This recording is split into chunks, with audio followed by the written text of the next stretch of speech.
High all, welcome to गौरमी designers. या व्हिडिओमध्ये आपण स्लीव्ज मार्किंग बघणार आहोत. मागच्या व्हिडिओजमध्ये आपण बॅक आणि फ्रंटची मार्किंग बघितली आहे, तर आता आपण स्लीव्ज मार्किंग बघणार आहोत. तर स्लीव्ज मार्किंगसाठी आपल्याला जे मेजरमेंट्स लागतील ते बघूया. दोनच मेजरमेंट्स आहेत. एक आहे स्लीव्ज लेंथ आणि दुसरं आहे स्लीव्ज राउंड. स्लीव्ज लेंथ म्हणजे आपल्याला जेवढी बाहीची लांबी हवी ती. तर इथे आपण साइज चार्टवरूनही घेऊ शकतो. इथे मी एल्बो स्लीव्जची लेंथ दिली आहे. तुम्हाला हवं तर तुम्ही ही लेंथ ही घेऊ शकता, किंवा जी कस्टमरने सांगितली असेल किंवा तुम्हाला हवी असेल ती लेंथ ही घेऊ शकतो. तर स्लीव्ज लेंथ आपण इथे 10 घेऊया, 10 इंच. आणि स्लीव्ज राउंड म्हणजे आपला दंडघेर किती येईल त्यानुसार असेल. तर इथे मी 5.5 घेत आहे, म्हणजे टोटल 11 आहे. तर त्याचं निम्मा आपल्याला घ्यायचं आहे. स्लीव्स राउंड डिवायडेड बाय 2 लागतं आपल्याला. तर इथे मी 5.5 घेत आहे. तर ह्याच्यावरून आपण पेपर मार्किंग कशी येईल ते बघूया. तर स्लीव्स मार्किंगसाठी असा मी हा पेपर घेतला आहे.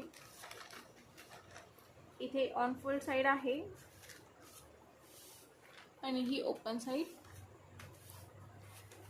तर इथे आधी आपण ही स्ट्रेट लाईन ड्रॉ करून घेतली आहे.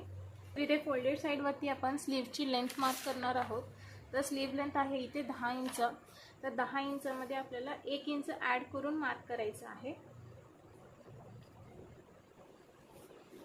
इथे आपण सेम मार्किंग करू, म्हणजे आपल्याला स्ट्रेट लाईन ड्रॉ करता येईल. तर इथे स्लीव्ह लेंथमध्ये 1 इंच ॲड करून ही मार्किंग केली आहे आपण. आणि हे दोन्ही पॉईंट्स आपण जॉईन करून इथे स्ट्रेट लाईन ड्रॉ करू. तर आता आपण स्लीव्ह राउंड मार्क करणार आहोत. स्लीव्ह राउंड डिवायडेड बाय 2 घ्यायचा आहे. जो आपला दंडघेर असेल त्याला डिवाइड बाय 2 करून आपल्याला इथे मार्किंग करायची आहे. तर इथे 5.5 इंच घेतला आहे मी. दंडघेर आपला 11 आहे, तर त्याचा निम्मा आपण इथे 5.5 वरती मार्किंग करणार आहोत. आणि जी आपण शिलाईची मार्जिन घेतली होती,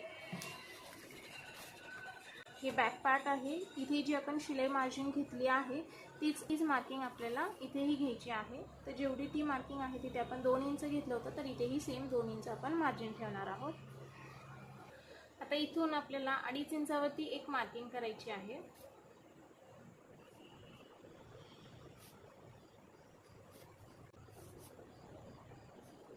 आता इथे ही 2.5 इंचावरती ही लाईन ड्रॉ करून झाल्यानंतर आपण बॅक पार्ट घेणार आहोत. बॅक पार्टचा हा जो आर्म होल आहे हा आपण इथे काउंट करणार आहोत.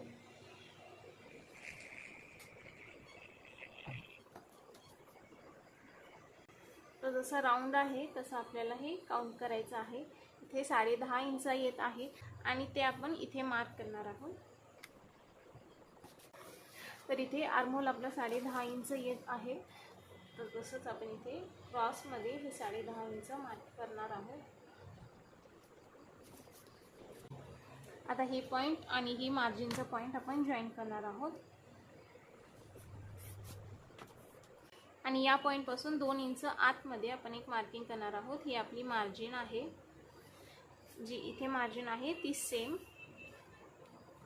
तर तीही आपण इथे जॉईन करून घेऊ. आता इथून 1 इंच आपण स्ट्रेट ठेवणार आहोत. हे 1 इंच आपण इथे स्ट्रेट ठेवणार आहोत आणि त्याच्या पुढे आपल्याला शेप द्यायचा आहे. तर असा आपण हा स्लीव्हचा शेप देणार आहोत. हलकासा कर्व शेप द्यायचा आहे फक्त. आणि हे आता आपण कट करूया.